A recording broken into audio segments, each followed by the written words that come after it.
ಯೇಸು ಕ್ರಿಸ್ತನಾಮದ ನಾಮದಿಂದ ನಿಮಗೆಲ್ಲರಿಗೆ ನಾನು ಒಂದು ತಿಳಿಸ್ತೇನೆ. ಪ್ರಿಯರಾದ ದೇವರ ಮಕ್ಕಳೇ, ಇವತ್ತಿನ ದಿವಸದಲ್ಲಿ ನಾವು ದೇವರ ವಾಕ್ಯಗಳನ್ನು ನೋಡುವಾಗ ಕೀರ್ತನೆಯಲ್ಲಿ 89ನೇ ಅಧ್ಯಾಯ 22ನೇ ವಚನದಲ್ಲಿ ವೈರ್ಯ ಕುತಂತ್ರವು ಅವನಿಗೆ ಕೇಡು ಮಾಡಲಾರದು, ಯಾವ ಕೆಡುಕನು ಅವನನ್ನು ಕುಗ್ಗಿಸಲಾರನು. ದೇವರ ವಾಕ್ಯದಲ್ಲಿ ನೋಡುವಾಗ ಪ್ರಿಯರಾದ ದೇವರ ಮಕ್ಕಳೇ, ದಾವೀದನೇ ಆತನಿಗೆ ಕುತಂತ್ರ ಬರುವುದು ನೋಡುವಾಗ ಆ ಸೈತಾನನಿಂದ ಕುತಂತ್ರ ಬರ್ತದೆ. ಯಾಕಂದರೆ ಕೇಡು ಮಾಡುವನು ಸೈತಾನನಾಗಿದ್ದಾನೆ.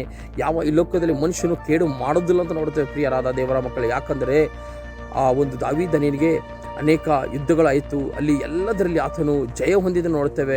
ಗೊಲಿಯತನ ಹೊಡೆಯುವಾಗ ಆತನಿಗೆ ದೇವರ ಆತ್ಮ ಆತನ ಮೇಲೆ ಬಂದಿತ್ತು.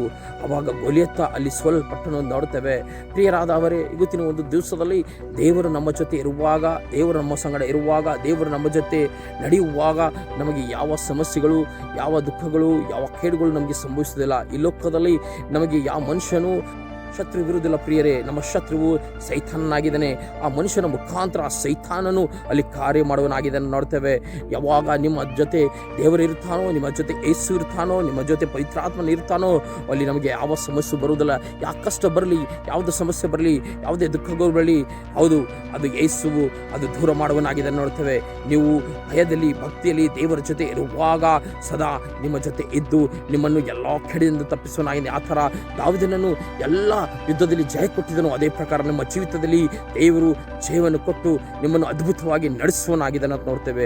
ಯಾಕಂದರೆ ಇವತ್ತಿನ ಒಂದು ದಿವಸದಲ್ಲಿ ನೀವು ಯೇಸು ಜೊತೆ ಇರುವಾಗ, ನಿಮ್ಮ ಜೊತೆ ಯೇಸು ಇರುವಾಗ ನಿಮಗೆ ಯಾವ ಕೊರತೆಗಳು, ಯಾವ ಸಮಸ್ಯೆಗಳು, ಯಾವ ಕಷ್ಟಗಳು, ಯಾವ ದುಃಖಗಳು ನಿಮಗೆ ಬರೆಯುವುದಿಲ್ಲ ಅಂತ ನೋಡ್ತೇವೆ. ಪ್ರಿಯರಾದವರೇ, ಇವತ್ತಿನ ದಿನ ನೀವು ಆತನ ಸಮ್ಮುಖದಲ್ಲಿ ಬರುವಾಗ ಆತನು ನಿಮ್ಮನ್ನು ಕೃಪೆ ಮಾಡಿ ನಿಮ್ಮನ್ನು ಅದ್ಭುತವಾಗಿ ಈ ಲೋಕದಲ್ಲಿ ನಡೆಸಿ ನಿಮ್ಮನ್ನು ಜಯ ಕೊಡುವನಾಗಿದ್ದನ್ನು ನೋಡ್ತೇವೆ.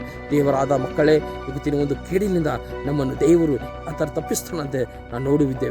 ಪವಿತ್ರಾತ್ಮ ನಮ್ಮ ಜೊತೆ ಇರುವಾಗ, ಯೇಸು ನಮ್ಮ ಜೊತೆ ಇರುವಾಗ ಯಾವ ಕೇಡು ನಮಗೆ ಸಂಭವಿಸಲ್ಲ ನೋಡ್ತೇವೆ. ಇವತ್ತಿನ ಒಂದು ದಿನದಲ್ಲಿ ನಾವೆಲ್ಲ ಆತನ ಸನ್ನಿಧಾನ ಬರುವುದಾದರೆ ದೇವರು ನಮಗೆ ಅದ್ಭುತವಾಗಿ ನಡೆಸುವನಾಗಿದೆ. ಭೂಮಿ ಆಕಾಶವನ್ನು ಉಂಟು ಮಾಡುವಂಥ ದೇವರೇ, ಕರ್ತನೆ, ರಾಜಾದಿರಾಜನೇ, ಇವತ್ತಿನ ದಿನ ಕರ್ತನೆ, ನಾವು ನಿಮ್ಮ ಸಮ್ಮುಖದಲ್ಲಿರುವಾಗ, ನೀವು ನಮ್ಮ ಜೊತೆ ಇರುವಾಗ ನಮಗೆ ಯಾವ ಕೇಡು, ಯಾವ ಸಮಸ್ಯೆಗಳು, ಯಾವ ದುಃಖಗಳು, ಯಾವ ಕಷ್ಟಗಳು, ಯಾವ ರೋಗಗಳು ಬರುವುದಿಲ್ಲ ತಂದೆ. ಆ ದೇವರೇ, ನಮ್ಮನ್ನು ಅದ್ಭುತವಾಗಿ ನಡೆಸಿರಿ, ಬಲಪಡಿಸಿರಿ, ನಿನ್ನ ಮಹಿಮೆ ಪಡಿಸುವಂತೆ ನಮ್ಮ ನಡೆಸಿರಿ. ಪ್ರತಿಯೊಬ್ಬೊಬ್ಬರನ್ನು ಆಶೀರ್ವಾದ ಮಾಡಿರಿ. ಯೇಸು ಕ್ರಿಸ್ತನ ನಾಮದಲ್ಲಿ ಪ್ರಾರ್ಥನೆ ಮಾಡ್ತಾನೆ ತಂದೆ, ಆಮೇನ್.